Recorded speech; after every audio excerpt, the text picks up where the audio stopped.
വലാ തനാബസൂ ബിൽ അൽഖാബ്. പരിശുദ്ധമായ ഖുർആനിലൂടെ അല്ലാഹു സുബ്ഹാനഹു വ തആല വീണ്ടും ഓർമ്മപ്പെടുത്തുകയാണ്, വലാ തനാബസൂ ബിൽ അൽഖാബ്. നിങ്ങൾ ആരുടെയും ഇരട്ട പേര് വിളിച്ചുകൊണ്ട് പ്രയാസപ്പെടുത്തരുതേ. ചെറിയ പ്രായത്തിൽ അവർക്കുണ്ടായിരുന്ന ഇരട്ട പേരുകൾ പരസ്യമായിട്ട് വിവാഹം കഴിഞ്ഞിട്ട് പുതിയ പെണ്ണുമായിട്ട് കടന്നു വരുമ്പോ ബസ് റൂട്ടുകൾ നിൽക്കുന്ന സമയത്ത് അവരുടെ ഇരട്ട പേര് വിളിച്ചുകൊണ്ട് അവരെ വഷളാക്കല്ലേ. വലാ തനാബസൂ ബിൽ അൽഖാബ്. പരിശുദ്ധമായ ഖുർആൻ പാടെ ഒഴിവാക്കാൻ പറഞ്ഞിട്ടുള്ള, പരിപൂർണമായി ഒഴിവാക്കാൻ പറഞ്ഞ വസ്തുതയാണ്. എന്തേ മുസ്ലിമേ നീ പരിപൂർണമായി ഒഴിവാക്കാതെ മുഅ്മിൻ എന്ന നാമധാരിയായി നിലകൊള്ളുന്നത്? ഇന്ന് ഈ സമുദായം കാണിക്കുന്ന പേക്കൂത്തുകൾ എത്രയാണ്! വൈവാഹിക ജീവിതത്തിലേക്ക് കടന്നു ചെല്ലുന്ന നവദമ്പതിമാരുടെ കടന്നുകയറ്റമാണ്. അവരുടെ കിടപ്പറ പോലും കടന്നു കയറിയിട്ട് രാത്രി പാതിരാത്രി സമയമായിട്ടും ഒഴിഞ്ഞു കൊടുക്കാതെ അതിനുള്ളിലിരുന്നു കൊണ്ട് കള്ളു കുടിക്കുകയും സ്വറ പറയുകയും കൈകൊട്ടി പാട്ട് പാടിക്കൊണ്ട് പാതിരാത്രി സമയം വരെ കിടപ്പറയിൽ ഇരുന്നു കൊണ്ട് പാവപ്പെട്ടതാകുന്ന നവദമ്പതിമാർക്ക് വിഷമമുണ്ടാക്കുന്ന തരത്തിലേക്ക് ചെറുപ്പക്കാരാഭാസങ്ങളുടെ കൂത്തരങ്ങുകളായി വിവാഹത്തിൻ്റെതാകുന്ന മുഹൂർത്തങ്ങൾ കൊണ്ടുപോയില്ലയോ? കല്യാണത്തിന് വേണ്ടി പുതിയ ആപ്പിളയും പെണ്ണിനെയും കൊണ്ടുപോകാൻ JCB വാടകയ്ക്ക് വിളിച്ചിട്ട് അതിൻ്റെ കയ്യിൽ കൊണ്ടുപോയിരുത്തിയിട്ട് പാവപ്പെട്ടതാകുന്ന നവദമ്പതിമാര് അതിലൂടെതാകുന്ന ഓഡിറ്റോറിയത്തിലേക്ക് ആനയിക്കുന്ന ആഭാസകരമാകുന്ന തോന്നിവാസങ്ങൾ ആരാണടാ നിനക്ക് അധികാരം തന്നത്? ഉലമാക്കളാണോ? പണ്ഡിതന്മാരാണോ? ഇരിക്കുന്ന സമുന്നതരായ പണ്ഡിതന്മാരാണോ? മഹല്ലിന്റെ നേതൃത്വമാണോ? എത്ര തോന്നിവാസങ്ങളാണ് വിവാഹത്തിന്റെ പേരിൽ ഈ സമൂഹം കാണിച്ചു കൂട്ടുന്നത്! പച്ചക്കല്യാണം, മഞ്ഞക്കല്യാണം, ചുവപ്പ് കല്യാണം എന്ന് വേണ്ട ലോകത്തിന്റെ ഏതെല്ലാം വർണ്ണങ്ങളുണ്ടോ, നിറങ്ങളുണ്ടോ, അതിന്റെ പേരിലൊക്കെ കല്യാണങ്ങൾ ആഭാസങ്ങളാക്കി ധൂർത്തും ദുർവ്യവുമാക്കി പാശ്ചാത്യരുടെ ബൊഫേ സംസ്കാരം കൊണ്ടുവന്ന് ക്ഷണിക്കപ്പെട്ടതാകുന്ന അതിഥികൾക്ക്, ഉസ്താദുമാർക്ക് പോലും വേണ്ട രീതിയിലുള്ളതാകുന്ന സൽക്കാരം നൽകാതെ ആഭാസങ്ങൾ കാണിക്കുന്ന സമൂഹമേ, ആയിരിക്കുന്ന ഭക്ഷണങ്ങൾ ഇഷ്ടമുള്ളത് വാരിവരിച്ച് തിന്നോ എന്ന അർത്ഥത്തിൽ എവിടെയോ കൊണ്ടുപോയി ഭക്ഷണം വെച്ചിട്ട് നിന്നുകൊണ്ട് കഴിക്കുന്ന സംസ്കാരം ആരാണടാ നിനക്ക് വകവെച്ച് നൽകിയത്? പണത്തിന്റെ പളവളപ്പ് നീ മറ്റുള്ളവർക്ക് മുന്നിൽ കാണിക്കേണ്ടത് മക്കളുടെ വിവാഹത്തിന് 200-400 പവൻ സ്വർണ്ണ നാണയം കൊടുത്തിട്ടോ ഈ നാട് കണ്ടതാകുന്ന ഏറ്റവും വലിയതാകുന്ന വലിയ ഓഡിറ്റോറിയങ്ങൾ 10 ലക്ഷവും 5 ലക്ഷവും മുടക്കിയിട്ട് മണിക്കൂറുകൾ പറഞ്ഞുകൊണ്ട് മുടക്കിയിട്ട് എന്റെ മകളുടെ കല്യാണം ഇന്ന സ്ഥലത്ത് വെച്ചാണ് നടത്തിയത് എന്ന് നാട്ടുകാരോട് ഗരിമ പറയാനല്ല, അതിനുവേണ്ടി ആകരുത്. ഇന്ന് ജനങ്ങൾ അങ്ങനെയാണ്. നിന്റെ മകളുടെ കല്യാണം എവിടെ നടന്നത്? ഇന്ന ഓഡിറ്റോറിയം. ഞാൻ ഓഡിറ്റോറിയങ്ങളുടെ ഒന്നും പേര് പറഞ്ഞതിന് മോശപ്പെടുത്തുന്നില്ല.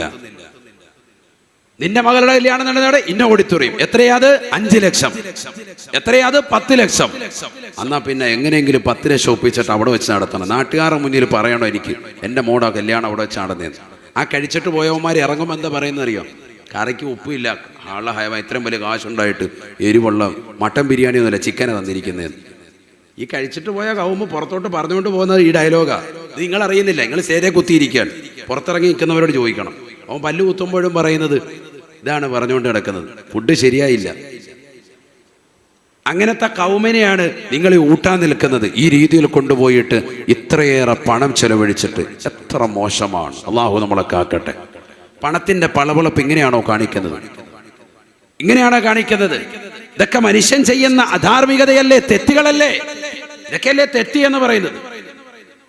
എത്രയെത്ര തെറ്റുകളാണ് മനുഷ്യൻ ചെയ്തുകൊണ്ടുവരുന്നത്. ഭക്ഷണത്തിലുള്ള ധൂർത്തുകൾ, ദുർവ്യയങ്ങൾ. ബിസ്മില്ലാഹിർ റഹ്മാനിർ റഹീം. വലാ തുബദ്ദിർ തബ്ദീറാ ഇന്നൽ മുബദ്ദിരീന കാനൂ ഇഖ്വാന ശയാത്തീൻ വകാന ശൈത്വാനു ലിൽ ഇൻസാനി കഫൂറാ. നിങ്ങൾ ദുർവ്യയം ചെയ്യരുതേ, ദുർവ്യയം നടത്തരുതേ, ദൂർത്തടിക്കരുതേ. തീർച്ചയായും ദൂർത്തടിക്കുന്നവർ പിശാചിന്റെ സഹോദരങ്ങളാണ് എന്ന് വിശുദ്ധമായ ഖുർആൻ. കാനൂ ഇഖ്വാന ശയാത്തീൻ, പിശാചുക്കളുടെ സഹോദരങ്ങളാണ് അവരെന്ന് വിശുദ്ധമായ ഖുർആൻ. പണത്തിന്റെ പളവളപ്പ് കാണിക്കുന്ന ആളുകൾ അവരാരാണ്? പിശാചിൻ്റെതാകുന്ന സഹോദരങ്ങളാണ്. അള്ളാഹ് പറയാൻ, അള്ളാഹു നിനക്കൊരു പേരിട്ടുകയാണ്. അള്ളാഹു നമ്മളെ കാക്കട്ടെ. എത്ര ആഭാസമാണ് ഈ കാണിക്കുന്നത്. എന്നിട്ടൊരു ഫ്ലക്സ് ബോർഡ് അടിക്കുകയാണ്. ആ ചെറുപ്പക്കാരന്റെ ചെറുപ്പത്തിലേ ഉള്ളതാകുന്ന മുഖഭാവമാണ്. അവന്റെ ശരീരത്തിലേക്ക് ഒരു കോഴിയുടേതാകുന്ന രൂപം കൊടുത്തിട്ട് പെണ്ണിനോടൊപ്പം ചേർന്ന് നിൽക്കുന്ന ഫോട്ടോയും ഫ്രെയിം ചെയ്തുകൊണ്ട് കല്യാണത്തിന്റെ ദിവസം കൊണ്ടുവന്ന് ഓഡിറ്റോറിയത്തിന്റെ മുന്നിൽ കൊണ്ടുവന്ന് കൂട്ടുകാരുടെ വക സമ്മാനമായി കൊടുക്കുകയാണ്. ആഭാസങ്ങൾ കാണിക്കുന്നതിനില്ലയോ ആഖിറത്തിൽ ഹിസാബുണ്ടെന്നുള്ള കാര്യം എന്തേ ചെറുപ്പക്കാരാ നീ മറന്നു പോകുന്നത്?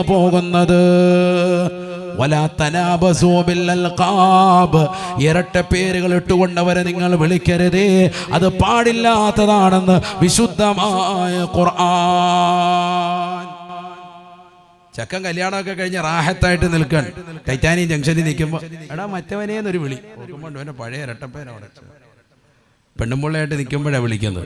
അപ്പൊ വിളിക്കല്ലേ എന്നൊക്കെ കൈകൊണ്ട് കാണിക്കും. ഒന്നുകൂടി അപ്പൊ ഇവൻ വഷളാകുന്നുണ്ടെന്ന് അറിയുമ്പോൾ അടുത്തോട്ട് വന്നിട്ട് നമ്മുടെ ആളാ കേട്ടാ, പണ്ട് നമ്മളെ സ്കൂളിൽ എന്തൊക്കെയായിരുന്നു പഠിച്ചവൻ. അപ്പൊ പെണ്ണുങ്ങൾ എന്തായിരുന്നു എല്ലാ ഇരട്ടപ്പേരും വെളിപ്പെടുത്തി ആൾക്കാരുടെ മുന്നിൽ വഷളാക്കുന്നു. ഫ്ലക്സ് ബോർഡുകൾ അടിച്ചിട്ട് കല്യാണത്തിന്റെ ദിവസം കൊണ്ടുപോയി വെക്കുന്നു. കോഴിയുടെ തലയും ഇവന്റെ ഒരു ആനയുടെ ഉടലും എന്നിട്ട് എഴുതി വെച്ചിരിക്കുക, ഇതാണ് പുതിയാപ്പള. അവന്റെ പേര് തയ്യം ചെയ്തു കൊടുക്കാൻ നമ്മൾ ചെയ്യുന്ന പരിപാടിയാണ്. എങ്ങനെ ചെയ്യാതിരിക്കും ഉസ്താദെ? ഇവൻ കഴിഞ്ഞ ആഴ്ച വേറൊരുത്തന്റെ കല്യാണത്തിന് കയറിയിരിക്കുക, എവിടെ മണിയറ കയറി കയ്യേറിയിരിക്കുക. അങ്ങനത്തെവനാ ഇപ്പം പിറ്റേത്തെ ആഴ്ച പുതിയാപ്പിളയെ വന്നു. പിന്നെ പിള്ളേരെങ്ങനെ ചെയ്യാതിരിക്കും? ഇവൻ ഇതിനേക്കാൾ വലിയ ഗുരുത്തക്കേട് കാണിച്ചിട്ടാണ് ഇരിക്കുന്നത്. കഴിഞ്ഞ ആഴ്ച മണിയറ കയ്യേറിയ കൂട്ടരാൻ ഇത്തേ ആഴ്ച അവന് പണി കൊടുക്കണ്ടേ? ഇതിങ്ങനെ തർത്തീബായിട്ട് ഈ സമൂഹം ഇതൊക്കെ നിർത്തലാക്കണ്ടേ? ഇതൊക്കെ മഹല്ല് സംവിധാനങ്ങൾ കർശനമായിട്ട് ഒഴിവാക്കണം, ശക്തമായിട്ട് എതിരിടണം. ആ വിഷയങ്ങളൊക്കെ സമുദായത്തെ സമുദ്ധരിക്കണം. മഹല്ലുകൾ ആഭാസങ്ങളായി കൊണ്ടിരിക്കുന്നു. ചെറുപ്പക്കാർ മുഴുവൻ തെമ്മാടികളായി കൊണ്ടിരിക്കുന്നു, റൗഡികളായി കൊണ്ടിരിക്കുന്നു. ഉലമാക്കളെ കയ്യേറ്റം ചെയ്യുന്ന, ഉലമാക്കളുടെ വാക്കുകൾ തൃണവൽക്കരിക്കുന്ന മോശപ്പെട്ട വക്താക്കളായി സമുദായം മാറിയിരിക്കുന്നു. അവരുടെ വാക്കുകളെ തൃണവൽക്കരിക്കുക. ഒന്നിരാകുന്ന തഴവ ഉസ്താദ് 26 വർഷമായി വഫാത്തായിട്ട് അതിനും 20 കൊല്ലങ്ങൾക്ക് മുമ്പ് എഴുതി പൂർത്തീകരിച്ചാൽ മവാഹിബുൽ ജലിയയിലൂടെ കറാമത്ത് എന്നോണം 46 വർഷങ്ങൾക്ക് മുമ്പ് ക്രോഡീകരിക്കപ്പെട്ട മവാഹിബുൽ ജലിയയിലൂടെ ലോകരെ പാടി പഠിപ്പിക്കുകയാണ്. പണമുള്ളവൻ പേക്കൂത്തുകൾക്കിന്നടിമയാ, കല്യാണമത് നടമാടുവാനൊരു വേദിയാ. പണമുള്ളവൻ പേക്കൂത്തുകൾക്കിന്നടിമയാ, കല്യാണമത് നടമാടുവാനൊരു വേദിയാ. സദ്യക്ക് സമയം എത്തിയാൽ കേൾക്കുന്നതാ വിഭവങ്ങളെല്ലാം പലതരം ഇവിടുള്ളതാ. ബിരിയാണി വേണ്ടവർ പോകണേ തെക്കോട്ട്, നെയ്ച്ചോറിനാഗ്രഹമുള്ളവർ വടക്കോട്ട്. വെറും ചോറും കറിയും പ്രഥമനും കിഴക്കോട്ട്. പോകേണ്ടതാണ് കൈ കഴുകുവാൻ താഴോട്ട്. ആർക്കെവിടെയും നോക്കാം, കടക്കാം, രസിക്കാം. സ്ത്രീകൾക്ക് സ്വർഗം തന്നെയായി കണക്കാക്കാം. കറാമത്തിന്റെ എഴുത്തല്ലയോ ഇത്? ഇന്നുള്ളതാകുന്ന സമൂഹത്തിലേക്ക് നോക്കിക്കൊണ്ട് ബഹുമാനപ്പെട്ടവർ എഴുതുകയാണ്. പണമുള്ളവൻ പേക്കോത്തുകൾക്കിന്നടിമയാ, കല്യാണമത് നടമാടുവാനൊരു വേദിയാ. 20-21 വയസ്സിലേക്ക് എത്തിയതാകുന്ന തന്റെ പ്രിയപ്പെട്ട പൊന്നുമകൾക്ക് വിവാഹം കഴിക്കാൻ വാപ്പ തയ്യാറാകുമ്പോ ആ വാപ്പ മക്കളെ കല്യാണം ജനങ്ങൾക്ക് മുമ്പാകെ കാണിച്ചു കൊടുക്കുകയാണ്. എന്റെ സമ്പത്തിന്റെ ആധിക്യം ജനങ്ങൾ അറിയട്ടെ എന്ന നിലയ്ക്കുള്ളതാകുന്ന കല്യാണമാണ്. ആഭാസങ്ങളായി കാണിച്ചു കൊടുക്കുകയാണ്. അതിന് പല നിറാണ്, പച്ച, മഞ്ഞ, ചുവപ്പ്. പല രീതിക്കുള്ളതാകുന്ന വസ്ത്രവിധാനമാണ്. 80 കഴിഞ്ഞ കാക്ക ഇപ്പൊ കുഴിയിലോട്ട് എടുക്കും. വല്യുപ്പയാണ്, മഞ്ഞക്കിളി, മഞ്ഞ ഡ്രസ്സ് ഇട്ട് ട്രൗസറും ഒക്കെ ഇട്ട് വീട് വാതൊക്കെ നിൽക്കുക. ഇതെന്താ ഉസ്താദെ? അത് നമ്മളെ ഇന്ന് മഞ്ഞ കല്യാണം ഓഡിറ്റോറിയത്തിലോട്ട് പോകാൻ റെഡി ആയിക്കുക. യോയോ അല്ലാഹു നമ്മളെ കാക്കട്ടെ. ഇങ്ങനെ ഇപ്പൊ മരിച്ച ഇപ്പൊ ഖബർ അവിടെ കാത്തിരിക്കുക, മൂപ്പര് ഇവിടെ റെഡിയാകുക, യോയോ കളിച്ചോണ്ടിരിക്കുക. 80 കഴിഞ്ഞ് ട്രൗസർ ഇട്ടോണ്ടിരിക്കുക, മഞ്ഞക്കളി. അല്ലാഹു നമ്മളെ കാക്കട്ടെ. ഇത് പറയാതിരിക്കുന്ന എങ്ങനെയാ? വല്യുപ്പാക്ക് വരെ ഇട്ട് കൊടുത്തിരിക്കുക. എന്നാ അന്നത്തെ ദിവസം കൊണ്ട് കഴിഞ്ഞ് നോക്കുമ്പോൾ അതിനടുത്ത ദിവസം പച്ച ഇട്ടോണ്ടിരിക്കുക, പച്ച ട്രൗസർ ഇട്ടോണ്ട് ഇറങ്ങിയിരിക്കുക. ഓരോ ദിവസവും ഓരോ കോപ്രായ. ഇതിനൊക്കെ ഈ സമുദായം വളം വെച്ചു കൊടുക്കാണ്. നബി സല്ലല്ലാഹു അലൈഹി വസല്ലമ തങ്ങൾ പറഞ്ഞത് അൽ ബറക്കത്തു മഅൽ അകാബിർ, പ്രായമുള്ളവരിലാണ് എൻ്റെ സമുദായത്തിൽ ബറക്കത്തെന്ന് സയ്യിദുനാ റസൂലുള്ളാഹി. പ്രായമേറെയുള്ള താടി നരച്ച തലമുടി നരച്ചതാകുന്ന പ്രിയപ്പെട്ട സമുന്നതരായ തേവലക്കരയിലുള്ള ഉപ്പമാരോട് ഉമ്മമാരോട് സ്നേഹത്തോടുകൂടി കുമ്മനം ഉസ്താദിനെ ഓർമ്മപ്പെടുത്താനുള്ളത് 1400 വർഷം മുമ്പ് പരിശുദ്ധ പ്രവാചകൻ പറഞ്ഞ വാക്യമാണ്. അൽ ബറക്കത്തു മഅൽ അകാബിർ, പ്രായമുള്ളവരിലാണ് ബറക്കത്തെന്ന് സയ്യിദുനാ റസൂലുള്ളാഹി. ബറക്കത്ത് അന്വേഷിച്ചുകൊണ്ട് അങ്ങാടികൾ നിങ്ങൾ ഉലയണ്ട. നിങ്ങളുടെ വീടിന്റെ അകത്തലങ്ങളിൽ കരിപുരണ്ട വസ്ത്രം ധരിച്ചുകൊണ്ട് നിലകൊള്ളുന്ന പ്രായാധിക്യം ചെന്ന പ്രിയപ്പെട്ടതാകുന്ന ഉമ്മയിലുണ്ട് ബറക്കത്തെന്ന് ഹബീബ് മുഹമ്മദ് മുസ്തഫ. ആ പ്രിയപ്പെട്ടതാകുന്ന ഉമ്മയും ഉപ്പയും വേഷം കെട്ടിച്ച് ഇത്തരത്തിലുള്ള തോന്നിവാസങ്ങളൊക്കെ ഇറക്കുന്ന ചെറുപ്പക്കാർ ജാഗ്രത. നാളെ നിങ്ങൾക്ക് കത്തിച്ചൊലിക്കുന്ന നരകം അല്ലാഹു സമ്മാനിക്കും തുനിശ്ചിതമാണ്. നിങ്ങൾ ഈ ദീനിനെ കളങ്കപ്പെടുത്തി ഉപ്പമാരുടെയും ഉമ്മമാരുടെയും ബറക്കത്ത് നിങ്ങൾ ഇല്ലാതാക്കി കളഞ്ഞു. അവരുടെ ആത്മീയത നിങ്ങളാണ് നഷ്ടപ്പെടുത്തിയത്. നാളെ ആഖിറത്തിൽ ഹിസാബ് ഉണ്ടാകും. ഇത് ചെറിയ വിഷയമല്ല, വലിയ ഗൗരവമുള്ള വിഷയമാണ്. അതുകൊണ്ട് ചെറുപ്പക്കാര് നല്ലതുപോലെ മാറി ചിന്തിക്കും. ആത്മീയപരമാകുന്ന ഉയർച്ചയ്ക്ക് നിദാനമാകുന്ന എന്തും ചെയ്തോ. തലേന്നൊരു ബുർദ വെച്ചു, 2-3 മുത്തഅല്ലിങ്ങളെ വിളിച്ചിട്ട് റസൂലുള്ളാഹി സ്വല്ലല്ലാഹു അലൈഹി വസല്ലം തങ്ങളുടെ നല്ല മദ്ഹ്, അതും ഇഫ്രാത്തും തഫ്രീത്തും ഇല്ലാത്ത നിലയ്ക്ക് നല്ല വൃത്തിയായിട്ടുള്ള മദ്ഹ് ചൊല്ലി. ഇശലുകളൊക്കെ ചൊല്ലുമ്പോൾ മറ്റ് രാഗങ്ങളിലേക്കൊന്നും പോകാതെ വൃത്തിയായിട്ട് നല്ല മനോഹരമാകുന്ന നിലയ്ക്ക് ബുർദ ചൊല്ലുന്ന മക്കളുണ്ടല്ലോ നമുക്ക്. അവരെ കൊണ്ട് തലേ ദിവസം നല്ലൊരു മദ്ഹ്, റസൂലുള്ളാഹിന്റെ മദ്ഹ് ചൊല്ലിക്കുക. അതെല്ലാവരും ഒരു മഗ്രിബ് കഴിഞ്ഞ് തുടങ്ങട്ടെ, ഇശാ ആവുമ്പോൾ അത് അവസാനിക്കട്ടെ. ജമാഅത്തായി നിസ്കരിച്ച് വന്നതിന് ശേഷം ഖത്തീബ് ഉസ്താദിന്റെ നേതൃത്വത്തിൽ ഒരു ദുആ. അൽഹംദുലില്ലാഹ്, എത്ര ഭംഗിയാണ്. അത് കഴിഞ്ഞ ഉടനെ ഭക്ഷണം എന്തെങ്കിലും ഉണ്ടെങ്കിൽ അതവിടെ വിതരണം ചെയ്യാം. എത്ര റാഹത്തായി. ഇത് വന്നിരുന്നിട്ട് അങ്ങോട്ടും ഇങ്ങോട്ടും ഇങ്ങനെ ഗരിമ പറയാൻ. മുമ്പ് കല്യാണത്തിന് വരുന്നത് പരസ്പരം അങ്ങോട്ടും ഇങ്ങോട്ടും കുശലാന്വേഷണങ്ങൾക്ക് നടത്തി ആ ബന്ധം പുതുക്കാനാണ്. ഇന്ന് കല്യാണത്തിന് വരുന്നത് പരസ്പരം മറ്റുള്ളവരെ സാരി കാണിക്കാനും വസ്ത്രം കാണിക്കാനും വേണ്ടിയിട്ടാണ്. ഇന്ന് വരുന്നത് അങ്ങനെയാണല്ലോ. ഓരോ ദിവസം തലേന്ന് വേറെ ഡ്രസ്സ്, അടുത്ത ദിവസം വേറെ ഡ്രസ്സ്. ഇത് ഇന്നലെ ഇട്ടല്ലേ, അല്ല ഇത് വേറെ വെറൈറ്റി സാധനമാണ്. ഇത് സ്റ്റുഡിയോന്ന് എടുത്തതാണ്. അപ്പൊ ഇന്നലെ എടുത്തോ, ഇത് ഇന്നലെ വേറെ സാധനം, ഇന്നലെ അപ്പുറത്തുനിന്ന് എടുത്തതാണ്. കട പറയണ്ട, കട പറഞ്ഞവർക്കൊക്കെ പരസ്യമായി പോകും. അല്ലാഹു നമ്മളെ സാലിഹ്യങ്ങളെ ചേർക്കട്ടെ. ഇങ്ങനെ ഓരോ കടകളിൽ കയറിയിട്ട് അവിടെ ഇവിടെ എടുത്തതിന്റെ കഥ പറയുക. കയ്യിലണിഞ്ഞിരിക്കുന്നത്, കാതിലണിഞ്ഞിരിക്കുന്നത്, ചെവിയിലിട്ടിരിക്കുന്ന കടുക്കാൻ ഓരോന്നിന്റെ കഥ പറഞ്ഞിട്ട് സമയം കളയുന്നതല്ലാതെ ഇതിങ്ങനെ ഗരിമ കാണിക്കാനല്ലാതെ പരസ്പരം സ്നേഹവും സൗഹാർദ്ദവും പുതുക്കാൻ ആർക്കാ ഇവിടെ നേരം? എത്ര നിസ്കാരങ്ങളാണ് ഇതിന്റെ പേരിൽ കളവാക്കി കളഞ്ഞത്, നഷ്ടപ്പെടുത്തി കളഞ്ഞത്. ഒരു കല്യാണം കൊണ്ട് വന്ന മാസങ്ങളായി നിസ്കരിച്ചിട്ട് അതിന്റെ പിന്നിൽ പുട്ടിയിട്ടിരിച്ചിരിക്കുകയാണ്. പിന്നെ കല്യാണം കഴിഞ്ഞ് ഒരാഴ്ച എടുക്കും, ബ്ലേഡ് വെച്ച് വരിഞ്ഞാലേ ഉള്ളൂ യഥാർത്ഥ കളറിലേക്ക് എത്തുള്ളൂ. അപ്പോഴേ പിന്നെ ഒതു എടുക്കാൻ പറ്റുള്ളൂ. മറ്റേ ഒതുവിന്റെ വെള്ളം പിടിക്കൂല, ആ കോലത്തിലിട്ട് വെച്ചിരിക്കുകയാണ്. അള്ളാഹു നമ്മളെ കാത്ത് സംരക്ഷിക്കട്ടെ. അതുകൊണ്ട് അതിന്റെ നിസ്കാരങ്ങളൊന്നുമില്ല, പുതിയാപ്പിളയില്ല, പുതിയ പെണ്ണുമില്ല. മിക്ക ആളുകൾ അതൊക്കെ ഒഴിവാണ്. കല്യാണത്തിന് മുമ്പ് ചില പുതിയാപ്പിളമാര്, കല്യാണ ചെക്കന്മാരൊക്കെ എന്ത് ചെയ്യും, പള്ളിയിൽ കറക്റ്റായിട്ട് വരും. എന്തിനാ? ഖത്തീബ് ഉസ്താദിന്റെ ഒരു സർട്ടിഫിക്കറ്റ് കിട്ടാൻ. ആരെങ്കിലും ചോദിച്ചാൽ അവൻ അടിപൊളി കേട്ടോ, പക്കാണ്. കല്യാണം കഴിഞ്ഞ് പിന്നെ ആ വഴിക്ക് വന്നിട്ടില്ല. പിന്നെ ശവമഞ്ചമായിട്ട് വീട്ടിൽ പോകണം, അപ്പോഴേ ഇനി വരുവുള്ളൂ. അതിൽ കയറിയിട്ട് അള്ളാഹു നമ്മളെ കാക്കട്ടെ. നമ്മുടെ അവസ്ഥ അതാണ്. ദീനുമായിട്ടുള്ള ഒരു കടമയില്ല, ഒരു കടപ്പാടുമില്ല. ഫനായി ഫസാദും പറയാൻ മുൻപന്തിയിലാണ്. 10 പേര് കൂടുന്നിടത്ത് നമുക്ക് എപ്പോഴും ഫനാ പറയാനാണ് നേരം. പള്ളിയിൽ നിസ്കരിക്കാൻ വന്നു, നിസ്കാരം കഴിഞ്ഞ് വൃത്തിയായിട്ട് ഇറങ്ങി പോവോ? ഇല്ല, പള്ളിയുടെ മുന്നേ കോലായിലിരുന്നിട്ട് അങ്ങനെ കഥ പറയാ. ഫനായി ഫസാദിന് കിതാബ് ഹാജിയാർ എടുത്തു കൊടുക്കും. ഏറ്റവും വലിയ പ്രമുഖ മുദരിസാ മൂപ്പര് ഹാജിയാര്. 2 കിതാബെങ്കിലും ചുരുങ്ങിയതെടുക്കും, ഒന്ന് ഫനായുടെയും മറ്റൊന്ന് ഫസാദിന്റെയും. 8 മണി വരെ തൊട്ടടുത്തിരിക്കുന്ന ചായക്കടയിൽ പോയിരുന്ന് നാട്ടുകാരെ കുറിച്ചും ഉലമാക്കളെ കുറിച്ചും മുതഅല്ലിമീങ്ങളെ കുറിച്ചും സജ്ജനങ്ങളെ കുറിച്ചും നാട്ടിലുള്ള എന്തെല്ലാം കാര്യമുണ്ടോ അതിനെക്കുറിച്ചൊക്കെ ചർച്ച ചെയ്യപ്പെടാൻ ഉതകുന്ന നിലയ്ക്ക് ഒരു ചായക്കടയും അതിന്റെ പരിസരത്തുണ്ടാവും. അള്ളാഹു നമ്മളെ കാത്തു സംരക്ഷിക്കട്ടെ. ഞാനീ പറയുന്നത് ശരിയല്ലേ? നിങ്ങൾ ചിന്തിക്ക്. നമ്മുടെ എത്ര അമല നഷ്ടപ്പെടുത്തിയത്. സുബഹി നിസ്കരിക്കാൻ ചില ആളുകൾ പള്ളിയിൽ പോകുന്നത് തന്നെ നിയ്യത്ത് സുബഹി കഴിഞ്ഞിട്ട് ആ കടയിൽ പോയി 8 മണി വരെ ഇരുന്ന് കഥ പറയുക എന്നുള്ള നിയ്യത്താണ്. വെറുതെ പറയും, ഇത് പറയാതിരിക്കാൻ പറ്റാത്തതുകൊണ്ടാണ് പറയുന്നത്.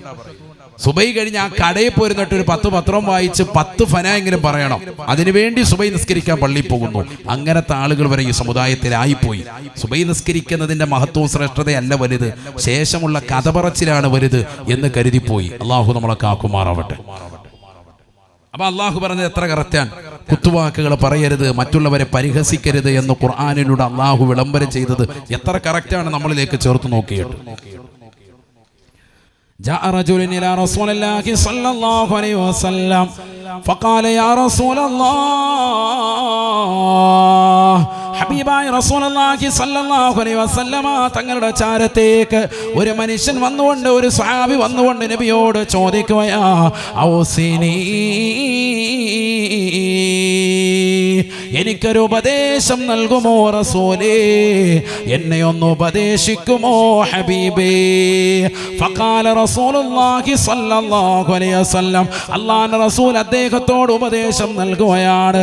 ആഖിദം ബിലിസാനിഹി ബിയദിൽ ലൈസർ, തന്റെ ഇടത് കൈ കൊണ്ട് നാവിനെ പിടിച്ചിട്ട് അല്ലാഹുവിന്റെ റസൂൽ പറഞ്ഞു അത്രേ, കുഫാങ്ക ഹാദാ കുഫാങ്ക ഹാദാ കുഫാങ്ക ഹാദാ, ഈ നാവിനെ ശ്രദ്ധിക്കണേ ശ്രദ്ധിക്കണേ എന്ന് നബിയുനാ റസൂലുള്ളാഹി. നാവ് ശ്രദ്ധിച്ചാൽ നിനക്ക് രക്ഷയാണ്, എനിക്കൊരു ഉപദേശം നൽകണേ എന്ന് അല്ലാഹുവിന്റെ റസൂലിന്റെ അടുക്കൽ വന്നുകൊണ്ട് ഒരൊറ്റ ഉപദേശം തേടിയ വ്യക്തിയോട് അല്ലാഹുവിന്റെ റസൂല് പറഞ്ഞത് നിസ്കരിക്കണമെന്നല്ല, നോമ്പ് നോൽക്കണമെന്നല്ല, സകാത്ത് കൊടുക്കണമെന്നല്ല, ഹജ്ജ് ചെയ്യണമെന്നല്ല, ആദ്യമായി ശ്രദ്ധിക്കേണ്ടത് നാവാണ് എന്ന് നബിയുനാ റസൂലുള്ളാഹി. ആളുകളെ കുറിച്ച് ഫനായും ഫസാദും പറയരുത്, ഉലമാക്കളെ കുറിച്ച് പറയരുത്, മുത്തഅല്ലിമീങ്ങളെ കുറിച്ച് പറയരുത്, പാവപ്പെട്ട മുഅ്മിനീങ്ങളെ കുറിച്ച് പറയരുത്, പാവപ്പെട്ട മുഅ്മിനാത്തുകളാകുന്ന സഹോദരിമാരെ കുറിച്ച് പറയരുത്, അയൽവാസികളെ കുറിച്ച്, നാട്ടുകാരെ കുറിച്ച്, കൂട്ടുകാരെ കുറിച്ച്, സമൂഹത്തെ കുറിച്ച്, ഇതര സമുദായത്തെ കുറിച്ച് ഒരാളെ കുറിച്ച് മോശത്തരം പറയാൻ മുസ്ലിമേ നീ ആളായവനല്ല. നിന്റെ നാവ് സൂക്ഷിക്കലാണ് ഏറ്റവും നല്ല ഉപദേശം ഞാൻ നൽകുന്നതെന്ന് നബിയുനാ റസൂലുള്ളാഹി. നബി സല്ലല്ലാഹു അലൈഹി വസല്ലം കൊടുത്ത ഉപദേശം ലമ്മാ മർറ ബിഖൗമിൻ, നബി സല്ലല്ലാഹു അലൈഹി വസല്ലമ തങ്ങൾ ഒരു സമൂഹത്തിന്റെ അരികിലൂടെ നടന്നു പോകുമ്പോ അല്ലാഹുവിന്റെ റസൂൽ അവരോടായി പറഞ്ഞില്ലയോ, തഖല്ലലോ, നിങ്ങൾ പല്ലു കുത്തണേ സ്വഹാബ, പല്ലൊന്നു കുത്തണേ, പല്ലു കുത്തണേ. ഫഖാലൂ, ഉടനെ ഒന്നടങ്കം അല്ലാഹുവിന്റെ റസൂലിനോട് അവർ പറഞ്ഞു അത്രേ, ഫവല്ലാഹി, അല്ലാഹുവിനെ തന്നെയാണ് സത്യം, മാ തഇന്നല്ലോ അല്ലാഹുവിന്റെ റസൂലേ, ഇന്നത്തെ ദിവസം ഞങ്ങളൊന്നും കഴിച്ചിട്ടില്ല റസൂലേ. ഒന്നും കഴിക്കാത്ത ഭുജിക്കാത്ത ഞങ്ങളോട് എന്ത് അർത്ഥത്തിലാണ് പല്ലു കുത്താൻ പറഞ്ഞത് എന്ന് അല്ലാഹുവിന്റെ റസൂലിനോട് ചോദിക്കുമ്പോ ഹബീബായ റസൂലുള്ളാഹി സ്വല്ലല്ലാഹു അലൈഹി വസല്ലമ തങ്ങൾ ആ കൂടിയ സമൂഹത്തോട് പറയുകയാണ്, ഇന്നി ലഅറാ ലഹ്മ ഫുലാനിൻ ബൈന സനായാകും. സ്വഹാബ, ഇന്നാലിന്ന മനുഷ്യനെ കുറിച്ച് ഫനായും ഫസാദും പറഞ്ഞതിന്റെ പേരിൽ അദ്ദേഹത്തിന്റെ പച്ചമാംസം നിങ്ങളുടെ പല്ലിന്റെ ഇടയിൽ ഞാൻ കാണുന്നുണ്ട് സ്വഹാബ, അതാണ് കുത്തിക്കളയാൻ പറഞ്ഞത് എന്ന് നബിയുനാ റസൂലുള്ളാഹി. വലാ യഗ്തബ് ബഅ്ളുകും ബഅ്ളാ വലാ യഗ്തബ് ബഅ്ളുകും ബഅ്ളാ, ഒരാള് മറ്റൊരാളെ കുറിച്ച്, അപരനെ കുറിച്ച് ദൂഷണം പറയരുത്. അയുഹിബ്ബു അഹദുകും അയ്യഉകുല ലഹ്മ അഖീഹി മൈതാ, മരണപ്പെട്ടു പോയ ആളുകളുടേതാകുന്ന ശവം തിന്നാൻ മനുഷ്യ ജീവിച്ചിരിക്കുന്ന മാനവ നീ ഇഷ്ടപ്പെടുമോ? ഇല്ല ഫകരിഹ്തുമു, നിങ്ങളതിനെ ഇഷ്ടപ്പെടുക്കാത്തവരാണ്, നിങ്ങളതിനെ ഇഷ്ടപ്പെടാത്തവരാണ്, വെറുക്കുന്നവരാ. എന്നാൽ മറ്റൊരാളെ കുറിച്ച് ദൂഷണം പറയല്ലേ, പറയല്ലേ. സ്വഹാബ, നിങ്ങളോട് പല്ലിൻ്റെ കുത്താൻ ഞാൻ പറഞ്ഞത് മോശപ്പെട്ട കമന്റുകൾ മറ്റുള്ളവരെ കുറിച്ച് പറയുന്നതായി നിങ്ങൾക്കിത് അനുഭവം ഉണ്ടായിട്ടുണ്ട്. പാവപ്പെട്ടതാകുന്ന ആളുകളെ കുറിച്ച് നിങ്ങൾ ഫനായും ഫസാദും പറഞ്ഞതിന്റെ പേരിൽ അദ്ദേഹത്തിന്റെ പച്ചമാസം നിങ്ങളുടെ പല്ലിനിടയിൽ ഞാൻ കാണുന്നുണ്ട് സ്വഹാബ. അതുകൊണ്ട് തഖല്ലലൂ, പല്ലുകുത്തണേ പല്ലുകുത്തണേ എന്ന് നബിയുനാ റസൂലുള്ളാഹി. അങ്ങനെയാണെങ്കിൽ നമ്മൾ ഹോട്ടലിൽ പോയിട്ട് വേഗം ആ സ്റ്റിക്ക് അവിടെ ഫ്രണ്ടിൽ വെച്ചിട്ടുണ്ട്, മൊത്തം എടുത്ത് പോക്കറ്റി ഇടണം. കാരണം എന്താ? 24 മണിക്കൂറും പല്ലു കുത്തേണ്ടി വരും. അള്ളാഹു നമ്മളെ സാലിഹീങ്ങൾ ചേർക്കട്ടെ. മട്ടനും ചിക്കനും ഒന്നും കഴിക്കണ്ട, അല്ലാതെ തന്നെ ഇവിടെ ഫനായും ഫസാദും പറയാനേ നേരെ ഉള്ളൂ നമുക്ക്. പള്ളിയും കൂടെ കയറി സ്കരിച്ചിട്ട് കൊണ്ട് ഇറങ്ങുമ്പോൾ അപ്പൊ അത് അവിടെ ഇങ്ങനെ അത് ചെവി കൊടുക്കണം. ആചാർക്ക് അത് കൊടുത്തിട്ടേ പോകാൻ പറ്റുള്ളൂ. അത് ചെവി കൊടുത്ത് അതിന് 2 മറുപടിയും കൊടുക്കുമ്പോഴത്തേക്ക് നിസ്കാരത്തിന്റെ ഏകദേശം ഫളീലത്ത് തീരുമാനമായിട്ടുണ്ട്. 27 വട്ടം നിസ്കരിക്കുന്നതിനൊക്കെ അതിന് പള്ളി വരാതിരിക്കലായിരുന്നു ഏറ്റവും നല്ലത്. ഹാജിയാർ എല്ലാം ഹലാക്കായി. അള്ളാഹു മുളക്കാക്കട്ടെ. 10 ഹജ്ജ് ചെയ്തു നിസ്കരിച്ചു എന്നുള്ളതിലല്ല, നിന്റെ നാവ് ശ്രദ്ധിച്ചില്ലെങ്കിൽ നബി സല്ലല്ലാഹു അലൈഹി വസല്ലം തങ്ങൾ പറയുന്നു, നരകത്തിലേക്ക് ഏറ്റവും കൂടുതൽ ആളുകളെ മുഖം കുഴ്ത്തപ്പെട്ട നിലയ്ക്ക് കാണപ്പെടാൻ കാരണം ഇല്ല ഹസായിദു അൽസിനതിഹിം, അവരുടെ നാവ് ചെയ്തെടുത്ത പാപമാണെന്ന് സയ്യിദുനാ റസൂലുള്ളാഹി. ഞാൻ 10 ഹജ്ജ് ചെയ്തു, ഒരു കാര്യമില്ല, കാലെ പിടിച്ച ഒരൊറ്റ ഏറാണ്. അല്ലാഹു മുളക്കാക്കട്ടെ. നകളിക്കാൻ വരട്ടെ. ഹജ്ജ് ഉംറയൊന്നും ഒന്നുമല്ല. നിന്റെ നാവ് കൊണ്ട് ആവശ്യമില്ലാത്തത് പറഞ്ഞിട്ടുണ്ടെങ്കിൽ നരകം അവർക്ക് ഉറപ്പാണെന്ന് ഹബീബ് മുഹമ്മദ് മുസ്തഫ. ഹദീസാണിത്, ഞാൻ വെറുതെ ഇടുന്നില്ല. ഇല്ല ഹസായിദു അൽസിനതിഹിം, നാവ് കൊയ്തെടുത്ത പാപങ്ങളാണെന്ന് സയ്യിദുനാ റസൂലുള്ളാഹി. മനസ്സിലാക്കിയോ? ചെറിയ കാര്യമില്ല, ആവശ്യമില്ലാത്തത് പറയരുത്. നാവ് ശ്രദ്ധിച്ചോണം. നാവിനെയാണ് കടിഞ്ഞാനിടേണ്ടത്. നബിയനാ റസൂലുള്ളാഹി സ്വല്ലല്ലാഹു അലൈഹി വസല്ലം തങ്ങൾ പറഞ്ഞില്ലയോ, 2 അവയവങ്ങളെ നിങ്ങൾ ശ്രദ്ധിക്കണേ സ്വഹാബ, 2 അവയവങ്ങൾ ശ്രദ്ധ ചെലുത്തണമെന്ന് നബിയുനാ റസൂലുള്ളാഹി. 1 താടിയല്ലുകൾക്കിടയിലുള്ള നാവാണ്, 2 തുടയല്ലുകൾക്കിടയിലുള്ളതാകുന്ന ജനനേന്ദ്രിയമാണ്. നാവിനെയും ജനനേന്ദ്രിയത്തെയും സൂക്ഷിച്ചാൽ സ്വർഗം കൊണ്ട് ഞാൻ ജാമ്യം നിൽക്കാമെന്ന് നബിയുനാ റസൂലുള്ളാഹി. മയ്യളമല്ലി മാ ബൈന ലിഹ്യൈഹി വമാ ബൈന ഫഖദൈഹി അളമല്ലഹുൽ ജന്ന സദഖ റസൂലുള്ളാഹി. താടിയല്ലിനിടയിലുള്ള നാവും തുടയല്ലിനിടയിലുള്ള ജനനേന്ദ്രിയവും ലൈംഗിക അവയവവും, ഈ 2 അവയവം കൊണ്ട് മനുഷ്യൻ സൂക്ഷ്മത വെക്കാമെന്ന് എന്നോട് ജാമ്യം നിന്നാൽ അളുമൻ ലഹുൽ ജന്ന, അവന് സ്വർഗം ഉറപ്പാൻ, ഞാൻ അവന് സ്വർഗം കൊണ്ട് ജാമ്യമാണെന്ന് ഹബീബ് മുഹമ്മദ് മുസ്തഫ. 2 അവയവം പറഞ്ഞുള്ളൂ. 1 നാവ്, മറ്റൊന്ന് ലൈംഗിക അവയവം. ഇത് 2ലേക്കും കൊണ്ടെത്തിക്കുന്ന തെറ്റാണ് ഈ ലോകത്ത് നടക്കുന്നത് മുഴുവനും. തെറ്റും, ഏത് തെറ്റുണ്ടെങ്കിലും ഒക്കെ ഈ 2 അവയവങ്ങൾ കൊണ്ടുള്ളതാണ്. അല്ലാഹു നമ്മളെ സാലിഹീങ്ങൾ ചേർക്കട്ടെ. എത്ര കുടുംബ ബന്ധങ്ങൾ തകർത്തു ഈ നാവ്, എത്ര അയൽപക്ക ബന്ധങ്ങൾ നഷ്ടപ്പെടുത്തി ഈ നാവ്, എത്ര സമൂഹ ബന്ധങ്ങളെ തകർത്തെറിഞ്ഞു ഈ നാവ്. എത്ര ഉസ്താദുമാരോട്, എത്ര ഉലമാക്കളോട്, എത്ര ഉമറാക്കളോട്, എത്ര നാട്ടുകാരോട്, എത്ര കൂട്ടുകാരോട്, എത്ര സ്വന്തം ഭാര്യയോട്, സ്വന്തം മക്കളോട് പിണക്കം വരുത്തി വെച്ചു ഈ നാവ്. ചിന്തിക്കണം. നബി തങ്ങൾ പറഞ്ഞു, ഈ നാവ് നീ കരുതലോടുകൂടി ശ്രദ്ധിച്ച് മുന്നേറിയാൽ സ്വർഗമുറപ്പാൻ. ഹബീബ് മുഹമ്മദ് മുസ്തഫ. നാവ് ശ്രദ്ധിച്ചാൽ മതി. അതുകൊണ്ടാണല്ലോ എന്നെ ഒന്ന് ഉപദേശിക്കുന്നു പറഞ്ഞപ്പോൾ നബി എന്താ പറഞ്ഞത്? ആഖിദം ബിലിസാനിഹി ബിയദിൽ ഐസർ. ഹദീസിൽ കാണാം, ഇടത് കൈ കൊണ്ട് ഇങ്ങനെ നാവ് പിടിച്ചിട്ട് പറഞ്ഞു, ഇത് ശ്രദ്ധിച്ചാൽ മതി സയ്യിദുനാ റസൂലുള്ളാഹി. അപ്പൊ നാവ് ശ്രദ്ധിക്കണം. അത് ജീവിതത്തിൽ ഏറ്റവും ഉന്നതമായ സ്ഥാനത്തിലേക്ക് എത്താൻ കാരണമായി തീരും. നബിയനാ റസൂലുള്ളാഹി സ്വല്ലല്ലാഹു അലൈഹി വസല്ലം തങ്ങൾ പറയുകയാണ്, റഅയ്തു നാർ വറഅയ്തു ഫീഹാ ഇംറഅതാ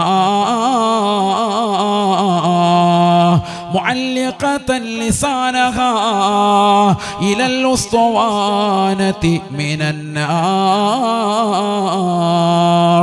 നബിയനാ റസൂലുള്ളാഹി സ്വല്ലല്ലാഹു അലൈഹി വസല്ലമ തങ്ങൾ ഉറപ്പെടുത്തുകയാണ്, റഅയ്തുന്നാർ, കത്തിജ്വലിക്കുന്നതായ നരകത്തെ ഞാൻ എൻ്റെ കണ്ണ് കൊണ്ട് കണ്ടുപോയി സ്വഹാബ. വറഅയ്തു ഫീഹാ ഇംറഅതാ, ആ നരകത്തിൽ ഒരു പെണ്ണിനെ ഞാൻ കാണുകയാണ്. മുഅല്ലിഖതൻ ലിസാനഹാ ഇലൽ ഉസ്തുവാനതി മിനന്നാർ, നരകത്തിലെ തൂണിനോട് അവളുടെ നാവിനെ അല്ലാഹു സബാനിയാക്കളാകുന്ന ശിക്ഷയുടെ മലക്കുകളെ കൊണ്ട് നാവിനെ വലിച്ച് കെട്ടിയിരിക്കുകയാണ്. നരകത്തിലെ നടുക്കളത്തിലുള്ള തീജ്വാലകൾ പറത്തപ്പെട്ട തൂണിലേക്ക് നാവിനെ വലിച്ച് കെട്ടപ്പെട്ടിരിക്കുകയാണ്. ഫഖുൽതു ലിജിബ്രീൽ, ഞാൻ ജിബ്രീൽ അലൈഹിസ്സലാമിനോട് ചോദിച്ചു പോയി.